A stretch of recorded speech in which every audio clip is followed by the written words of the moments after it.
எனக்கு இந்த சூடு சொரணை இதெல்லாம் அதிகமா இருக்கு, நான் கோவப்படுவேன், இதெல்லாம் பார்த்துட்டு என்னடா இது அநியாயமா இருக்கு அப்படின்னு சொல்லிட்டு நான் கேள்வி கேட்பேன் அப்படின்றவங்களா இருந்தீங்கன்னா ஒரு 5 நிமிஷம் அதெல்லாம் ஒதுக்கி வச்சுட்டு இந்த வீடியோ பாருங்க, என்னாச்சுன்னு ஃபுல்லா எக்ஸ்பிளைன் பண்றேன். தமிழ்நாட்டில் குற்றங்கள் குறைந்துள்ளன. தமிழ்நாட்டுல வந்து ஃபர்ஸ்ட் மாதிரி இல்ல, 2021 இருந்த அளவுக்கு இப்ப இந்த 5 வருஷத்துல குற்றம் இல்ல, கம்மியா இருக்கு அப்படின்னு யார் சொல்லியிருக்கான்னு பாத்தீங்கன்னா தமிழ்நாடு உள்துறை செயலாளர் தீரஜ்குமார் அப்படின்றவர் சொல்லியிருக்காரு. இவர் என்ன சொல்லியிருக்காருன்னா, கடந்த 5 வருஷத்துல அந்த 2021 முன்னாடி வரைக்கும் நிறைய தப்பு நடந்துச்சு, ஆனா இப்ப அந்த அளவுக்கு ஒன்றும் தப்பு நடக்கல அப்படின்னு சொல்லியிருக்காரு. இதுக்கப்புறம் ஒண்ணு படிக்கிறேன், தயவு செஞ்சு கொஞ்சம் எமோஷன் ஆகாம பாருங்க. கடந்த 2 மாதங்களாக தமிழ்நாட்டில் அதிக அளவில் குற்றங்கள் நடைபெறுவது போன்ற தோற்றம் உருவாகிறது. அதாவது 2 மாசமா தப்பு அந்த அளவுக்கு நடக்கல, ஆனா நிறைய தப்பு நடக்கிற மாதிரி உங்க கண்ணுக்கு அது தெரியுது சோசியல் மீடியா மூலமா. அந்த அளவுக்கு ஒன்றும் தப்பு நடக்கல, அப்படி தெரியுது உங்க கண்ணுக்கு, அதனால அதெல்லாம் நம்பாதீங்கன்ற மாதிரி ஒரு ஸ்டேட்மெண்ட் ஒன்று கொடுத்துருக்காரு. குற்றங்கள் தொடர்பான தவறான தகவல்கள் பரப்பப்படுவதால் ஆதாரத்துடன் நாங்க சொல்றோம் அப்படின்ட்டு. அதாவது குற்றங்கள் அந்த அளவுக்கு நடக்கல, அதை பத்தி குற்றங்கள் நடக்கிற மாதிரி தப்பு தப்பான இன்ஃபர்மேஷன் உங்க கண்ணுக்கு வருது, உங்க கைக்கு வருது, நீங்க சோசியல் மீடியால பாக்குறீங்க அப்படின்ற மாதிரி சொல்றாரு. உண்மையிலேயே இந்த விஷயத்துல இந்த இடத்துல தான் சோசியல் மீடியான்றது எவ்வளவு பெரிய ரோல் பிளே பண்ணுது நம்ம லைஃப்ல அப்படின்றத பாக்குறோம். இப்போ சோசியல் மீடியான்னு ஒண்ணு இல்லை, இன்ஸ்டாகிராம் இல்ல, யூடியூப் இல்ல, நம்மளுக்கிட்ட ஃபேஸ்புக் இல்லை அப்படின்னா எதை சொன்னாலும் நம்புவோம், எதை சொன்னாலும் ஆமா ஆமா அவர் கரெக்டா தான் சொல்றாரு நம்புவோம். நிறைய உண்மை மறைக்கப்பட்டிருக்கும், கண்ணு கிட்ட வந்திருக்க தெரிஞ்சிருக்காது. ஒன்னும் ஒரு இன்ஃபுளுசர் கண்ணு மூடின்னு ஒன்னும் எடுத்து அந்த வீடியோஸ் போடல. சோசியல் மீடியால பாலிமர் நியூஸ் வந்து நிறைய நியூஸ் போடுறாங்க, கண்ணு மூடின்னு போடல, கண்ணு முன்னாடி எடுத்து அந்த ப்ரூஃபோட அந்த போட்டோஸோட அட்டாச் பண்ணி ஒரு வீடியோ போடுறாங்க. ஆனா அதெல்லாம் தவறான தகவல் அப்படின்னு சொல்லும் போது உண்மையிலேயே இந்த இடத்துல நம்மள வந்து எந்த மாதிரியான விஷயத்த வந்து நம்ம நம்புறது அப்படின்றதுக்கு போனை நம்பிட்டு போயிடலாம், தாராளமா போனை நம்பிடலாம். நீங்க வந்து இந்த மாதிரி நியூஸ் சேனல்ஸ் நம்புறதுக்கு போனை நம்பிடலாம். அடுத்ததுக்கு போறேன் பாருங்களேன். 2021 தமிழ்நாட்டுல ஸ்டேட் லெவல்ல 1597 cases were reported for the murder. இதே நம்பர் வருஷம் அப்படி ஸ்டீடி டிக்ளைன் காட்டிட்டு இருக்கோம்.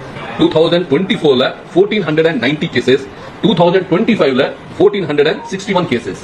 இப்போ இந்த விஷயத்துக்கு பாஜக சைட்ல இருந்து அண்ணாமலை அவர்கள் வந்து ஒரு கேள்வி ஒண்ணு எழுப்பியிருக்காரு.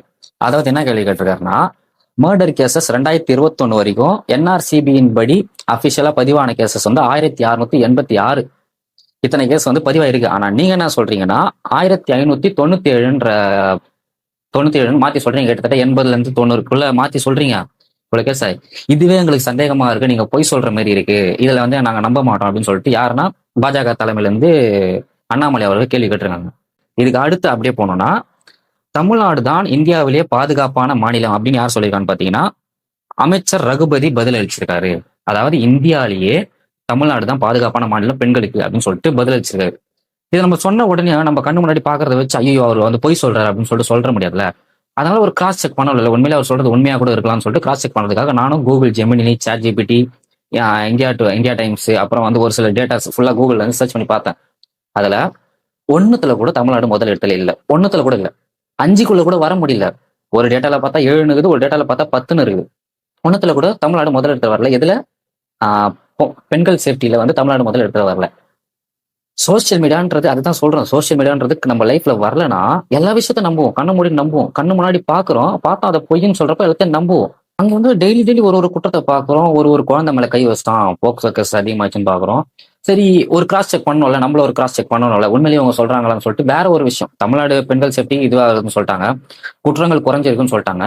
அதுக்கும் குற்றங்கள் குறைஞ்சதுக்கு ஒரு கிராஸ் செக் பண்ணல. ஃபர்ஸ்ட் அவர் சொன்ன மாதிரி குற்றங்கள் கம்மியாகுது 5 வருஷத்துல அப்படின்னு சொல்லிட்டு கிராஸ் செக் பண்றதுக்காக என்ன பண்ணா 2025 வரைக்கும், கடந்த 5 வருஷத்துல 2025 வரைக்கும் எவ்வளவு போக்சோ கேசஸ் வந்து அதிகமா இருக்கா இல்ல கம்மியா இருக்கா, பாஸ்ட் 5 இயர்ஸ்ல அதிகமா இருக்கா கம்மியா இருக்கான்னு பார்த்தா இன்க்ரீஸ்ட் வருது. எல்லாத்துலயும் ஒரே டேட்டா வருது, எல்லாத்துலயும் நீங்க கூட போய் போட்டு பார்க்கலாம். 2025 கடந்த 5 வருஷத்துல போக்சோ கேசஸ் இன்க்ரீஸ் ஆர் டிக்ரீஸ்ட்னு போட்டீங்கன்னா உங்களுக்கு எல்லாத்துலயும் ஒரே டேட்டா வருது. 2025 வரைக்கும் லாக்அப் டெத் அதிகமாயிடுச்சா இல்ல கம்மியாயிடுச்சான்னு போட்டீங்கன்னா அதிகமாயிடுச்சுன்னு வருது. எல்லாமே அதிகம்னு வருது, மர்டர் கேசஸ் அதிகம்னு வருது. ஆனா மொத்தமா போட்டு பாக்காதீங்க, இந்த மாதிரி தனித்தனியா போட்டு பாருங்க, உங்களுக்கான டீடைல்ஸ் வரும். இப்படி வரப்போ இந்த மாதிரி நடக்கல, தப்பு, நீங்க வந்து தப்பான இன்ஃபர்மேஷன் கொடுக்குறீங்க அப்படின்னா, இப்போ நாங்க வந்து ஆன்லைன்ல இருக்கிற டேட்டாவே தப்பு, ஆனா நாங்க சொல்றதான் கரெக்ட் அப்படின்னு சொல்லிட்டு நம்ம சொல்றீங்க. ரெண்டாவது, ஒரு சில நியூஸ் சேனல்ஸ் இந்த கேசஸ் எல்லாம் கவர் பண்ணிட்டாங்க, இந்த பாலிமர் மாதிரி நியூஸ் எல்லாம் ஒரு சில கேசஸ் எல்லாம் கவர் பண்ணிட்டாங்க. ஆனா ஒரு நியூஸ் சேனல் இதை பத்தி கவரே பண்ணல. உங்களுக்கே தெரியுமே, சூரியன் நியூஸ் சேனல் இதை பத்தி கவரே பண்ணல. விஜய் கூட த்ரிஷா போயிட்டாங்க, சங்கீதாவோட டைவர்ஸ் அப்படின்றதுக்கு சங்கீதாவோட டைவர்ஸ்க்கு ஒரு 20 போஸ்ட், விஜய் கூட த்ரிஷா போயிட்டாங்கன்றது ஒரு 20 போஸ்ட் போட தெரிஞ்ச இவங்களுக்கு இந்த 2 மாசமா நடந்த எந்த கிரைம்ஸுமே கவர் பண்ணல. ஏதோ மேலோட்டமா ஒரு சில கிரைம்ஸ் மட்டும், சம்மந்தமே இல்லாத கிரைம்ஸ் மட்டும் தான் கவர் பண்ணிருக்காங்க, மத்த எதையுமே கவர் பண்ணல. இப்போ இந்த பொண்ணு இறந்தது சோசியல் மீடியாவே பதறி போய் அவ்வளவு பேர் துடிக்கிறாங்க. சோஷியல் மீடியாவே ஃபுல்லா எங்க ஓபன் பண்ணாலும் இந்த குழந்தை, இந்த 12வது படிக்கிற ஒரு பொண்ணு வந்து இந்த மாதிரி இறந்துருக்குல்ல, எங்க போனாலும் அந்த கேஸ் அப்படி ஸ்வைப் பண்ண நம்மளும் அதை பார்த்துட்டோம். ஓகே, நியூஸ் செஞ்சிச்சு, அவாய்ட் பண்ணா கூட வந்துட்டே இருக்கு. அந்த அளவுக்கு போகுது. ஆனா இதை பத்தின போஸ்டே போடல அந்த நியூஸ் சேனல். அதுக்கு பதிலா அப்படி டைவர்ட் பண்ற மாதிரி இந்த மாதிரி வந்து கேஸ் தட்டுப்பாடு, பெட்ரோல் தட்டுப்பாடு, அதை பத்தி நியூஸ். கேஸ் தட்டுப்பாடுன்றது ஒரு 4 போஸ்ட் போடலாம், 4 செய்தி போடலாம். பெட்ரோல் தட்டுப்பாடு ஒரு 3 போஸ்ட் போடலாம். இது முக்கியமா நடக்குது. அங்க போராடுறாங்க, ஒருத்தர் போராடுறாங்க. கனிமொழி அவர்கள் இன்னைக்கு போயிருக்காங்க, சரமாரி கேள்வி ஜனங்க கேட்டாங்கன்னு சொல்லிட்டு ஒரு போஸ்ட் ஒன்று வேற ஒரு நியூஸ் சேனல்ல போட்டிருக்காங்க. இதை பத்தி யாருமே கவர் பண்ணல. எனக்கு இதெல்லாம் பார்க்கும்போது இது ஏன் அப்போ நம்ம வந்து இந்த நியூஸ் சேனலை நம்ம நம்பக்கூடாதுன்னு ஒரு கேள்வி ஒன்று வருதுல. அப்போ நடக்கிறத நியூஸ் சேனல்ன்றது நாட்டில் நடக்கிறத அப்படியே எடுத்து போடுறது, இவங்க அவங்களுக்கு தேவையான நியூஸை மட்டும்தான் எடுத்து நம்ம கிட்ட காட்டுறாங்கன்றப்போ சிம்பிளா தெரியுது, நம்ப வேணாம். நான் ஒண்ணு என்ன சொல்றேன்னா, உங்களுக்கு எத்தனை ஒண்ணு தெரியும், நம்ம நியூஸ் சேனல் தெரியணுமா, சோஷியல் மீடியா சைடு போயிடுங்க. இந்த சேனலை விட்டு மத்த எந்த சேனல் வேணா பாருங்க. இல்ல ஒரு இன்ஃபுளுசர்ஸை வந்து ஃபாலோ பண்ணிக்கோங்க, அவங்க கூட எடுத்து போடுறாங்க. இந்த நியூஸ் சேனல்ல கவர் பண்றது கிடையாது. பொண்ணு ஓடி ஒரு மைனர் பொண்ணு எப்படி ஓடி போன ஒரு போலீஸ் அதிகாரி இல்லாம இப்படி பேசுவாங்க. ஒரு மைனர் பொண்ணு 16 வயசு உள்ள பொண்ணு ஓடி போயிருக்குன்னு அவங்க சொல்லியிருக்காங்க. இதை அழிச்சு முக்காவாசி இது பிரச்சனை காரணமே போலீஸோட அஜாக்கிரதை தினத்தினாலதான். அந்த பெத்தவங்க கம்ப்ளைண்ட் கொடுக்க ஸ்டேஷன் போயிருக்காங்க.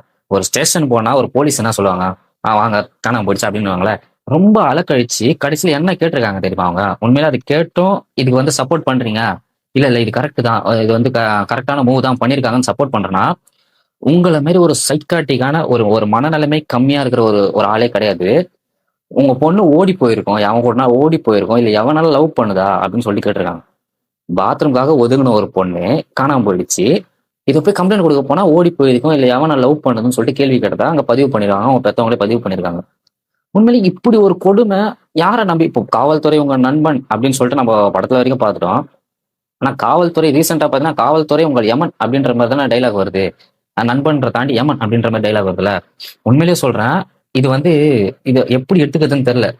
தமிழ்நாடா பீகாரா அப்படின்னு பார்த்தா ரெண்டும் இது இப்போ வந்து சேம். அப்படியே அங்க என்ன நடக்குதோ அங்கத்தை விட இங்க பரவாயில்லையா அப்படின்லாம் சொல்லக்கூடாது. அதிகமாயிடும், இன்னும் கொஞ்சம் நாள் அதிகமாயிடும். அங்க வந்து பீகார்ல அதிகமா இருக்கு, இங்க தமிழ்நாட்டுல கம்மியா இருக்குன்னு சொல்லக்கூடாது. இதுவும் அதிகமாயிடும். இதெல்லாம் இவ்வளவு பிரச்சனை நடக்குது, இவ்வளவு விஷயம் நடக்குது. இது வந்து இல்லைன்னு சொல்றாங்க. டெய்லி ஒண்ணு பாக்குறோம். லாக்அப் டெத்ல இருந்து 2 வயசு குழந்தை, இது கூட எந்த நியூஸ் சேனலும் மோஸ்ட்லி கவர் பண்ணல. விஜய் அளவுக்கு இதை கவர் பண்ணவே இல்லை அப்படின்னு பாக்குறோம். அப்படியே இன்னொரு சைடு இதெல்லாம் நடந்துருக்குது, இவ்வளவு கலவரம் நடக்குது, ஒரு இடத்துல நடக்குது. இந்த இடத்துலதான் தமிழ்நாடு முதலமைச்சர் கண்டனம் தெரிவிச்சிருக்காரு. என்னன்னா, நான் வன்மையாக கண்டிக்கிறேன்னு ஒரு போஸ்ட் நியூஸ் 7ல வந்திருக்கு. ஜம்மு அண்ட் காஷ்மீர் முன்னாள் முதலமைச்சர் ஃபரூக் அப்துல்லா மீது நடத்தப்பட்ட கொலை முயற்சிக்கு வன்மையாக கண்டிக்கிறேன். எதுக்கு? ஜம்மு அண்ட் காஷ்மீர்ல நடக்கிற பிரச்சனைக்கு தமிழ்நாடு முதலமைச்சர் வன்மையாக கண்டிக்கிறார் அப்படின்னு சொல்லிட்டு ஒரு போஸ்ட் ஒன்று போட்டிருக்காங்க. ஜனநாயகத்தில் இவ்வாறான வன்முறை செயல்களை ஏற்றுக்கொள்ள முடியாது. அவர் பாதுகாப்பாக இருக்கிறார் என்பதை அறிந்து நிம்மதி அடைகிறேன் அப்படின்ட்டு தமிழ்நாடு முதலமைச்சர் மு.க. ஸ்டாலின் வன்மையாக கண்டிக்கிறேன் அப்படின்னு சொல்லிட்டு ஒரு கண்டனம் தெரிவித்ததாக சோசியல் மீடியால வந்திருக்கு. அது வந்து நியூஸ் 7ல போட்டிருக்காங்க. உண்மையிலே சொல்றேன், இதெல்லாம் வந்து அவர் காதுக்கு எடுத்துட்டு போறீங்களா இல்ல போலையா, இல்ல உண்மையிலே வந்து இதெல்லாம் வந்து இஷ்யூ பண்ணக்கூடாது, இந்த டைம்ல இஷ்யூ பண்ணக்கூடாதுன்னு சொல்லிட்டு இந்த சோசியல் மீடியாஸ் வந்து இந்த நியூஸ் சேனல்ஸ் எல்லாம் கவர் பண்றாங்களா? உண்மையிலே புரியல. முடிஞ்ச அளவுக்கு வந்து சோசியல் மீடியாவை நம்புங்க, நியூஸ் சேனல்ஸா நம்பாதீங்க. இதுக்கப்புறம் நம்பாதீங்க. இதெல்லாம் பார்த்து கூட நீங்க நியூஸ் சேனல்ஸ் தான் நம்புவீங்கன்னா அது உங்களோட அறியாமை. முடிஞ்ச அளவு சோசியல் மீடியாஸ்ல இருக்கிற ஒரு சில நியூஸஸை பாருங்க, மிக்சடா பாருங்க, எல்லா சேனல்ஸும் பாருங்க. நான் இந்த நியூஸ் சேனல் தான் பார்ப்பேன், இது வந்து ரொம்ப நாளா இருக்கிற நியூஸ் சேனல் அப்படின்னா கண்டிப்பா சொல்றேன், உங்களுக்கான இன்ஃபர்மேஷன் கிடைக்காது. நாட்டில் என்ன நடக்குதுன்னு தெரியாது.